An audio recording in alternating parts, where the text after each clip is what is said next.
Diyos ko, sana naman po makumbinsi ko si Ma'am Via. Nakuhanin na niya ako para naman makapagtrabaho na ako.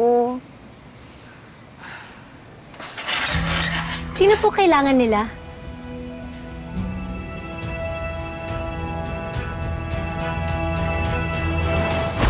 Bunga to ng pagkakamali.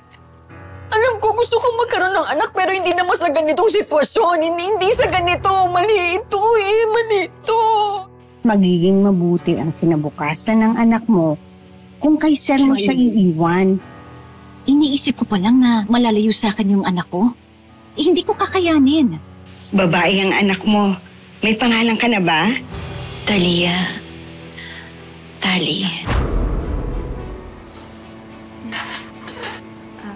Ma'am, sino po kailangan nila? Kung hindi ako nagkakamali, ikaw ang anak ni Sir Chris? Ako nga po. Ma'am, bakit ganyan po kayo makatingin sa akin? Sime, para kayong pinagbiyak na bunga. Anong ibig niyo pong sabihin? Hindi ko po kayo maintindihan.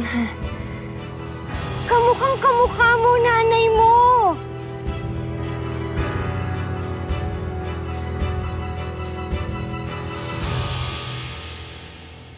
Mali! Napagkatiwalaan mo ang lalaking yan. Dahil baka magising ka na lang na may ibang sinisigil na kabayaran niyang si Darius na hindi mo kayang ibigay. Tama na, ate.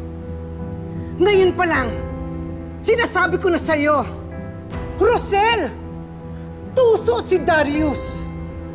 Huwag kang magpakabulag sa kabaitang pinapakita niya sa'yo.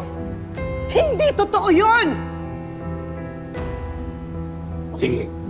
Siguro dapat mo nang malaman. Kakagustuhan kami ni Rosel. Tsaka kung magbigay man ako ng pera sa kanya, labas ka na doon. Wala naman akong hinihinging kapalit nun eh.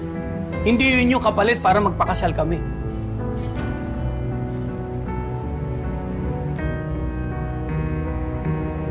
Magpapakasal kayo? Totoo bang sinasabi niya?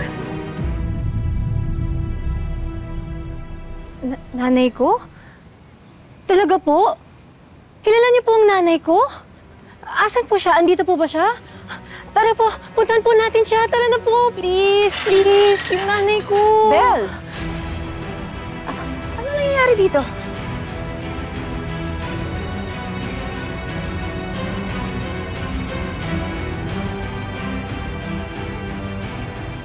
Siya ang nanay mo. Magkamukha kayo. Pareho kayong maganda. Magandang araw po, Ma'am Via. Kayo po talaga ang sadya ko dito eh.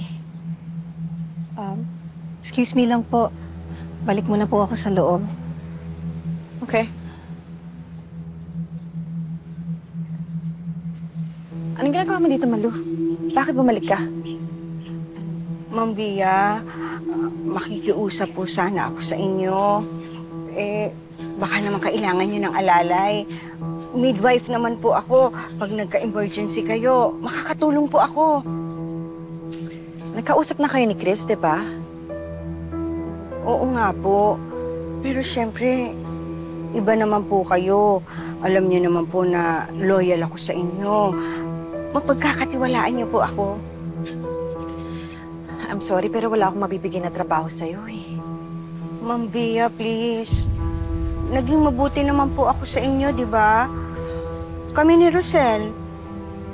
Hindi ko na lang po kasi alam kung nasaan siya eh. Kayo po ba alam nyo? Sa kanya na lang po ako hihingi ng tulong.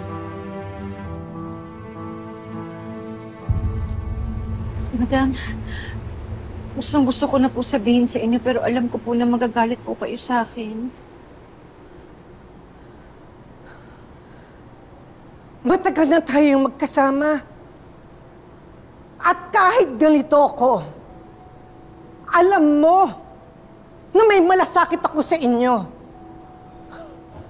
Ayokong maloko ka ng lalaking yan. Ate naman, huwag mo naman lasunin ang isipan ni Rosel. Huwag kang magpapakasiguro na magiging tapat sa iyo ang lalaking yan. Dahil kung kami nga na pamilya niya, nagawa niyang lokohin. Ikaw pa kaya? Iiwan ka rin niya. Tama na, ate. Hindi na ba ako magbabago? Oo, may nagawa ako noon, pero... Pero ano? Ilang beses na ba kita binigyan ng pagkakataon para magbago? Nagbago ka ba? Hindi! Ay, ano pa man nasabihin, hindi mo na mababago ang isipan namin ni Rosel. Tsaka kung palayasin mo man siya, ako kukup-kup sa kanya. Huwag mo akong yabangan, Darius.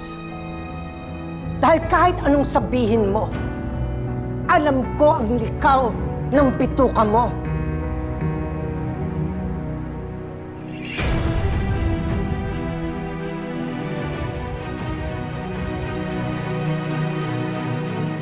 Babae? Sinong babae? Nasabi niya po sa akin kanina, kamukha ko raw ang nanay ko. So dad, naisip ko na what if kilala niya ang totoong nanay ko? Babae? Sino kayang babae yun? I don't know her, pero kausap siya ni Mommy ngayon. Saan?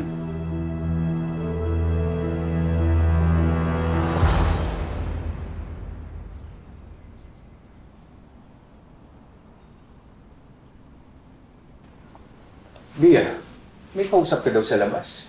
Yeah, si Malu. Nakikiusap kasi siya sa akin. Malu? Magandang araw po, Sir Chris. Hindi ba nabusog na tayo? Dito na siya titira. Siya na ang bagong mayordoma natin at personal assistant ko.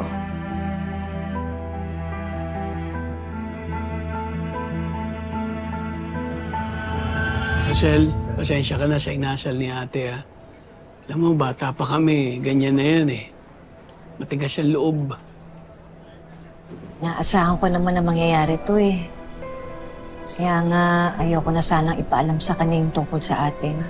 Mas mabuti na nga yung malaman niya kasi wala naman tayong itatago, eh. Parehas tayong malaya. Wala tayong sinasaktan, wala tayong tinatapakan. Eh, paano yung atin mo? Hindi ko naman kailangan ng approval niya, eh. Kung ayaw niya magpakasal tayo, eh, nasa sa kanya na yun.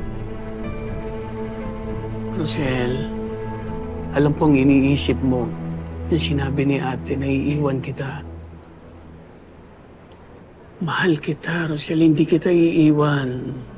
Tsaka nasabi lang naman ni ate yun, eh, kasi galit sa akin yun. Ano mo, Darius? Wala kang ibang pinakita sa akin kundi puro kabutihan. Hindi lang sa akin kundi pati sa mga anak ko, lalong-lalo na yung ginawa mo kay Tyrone.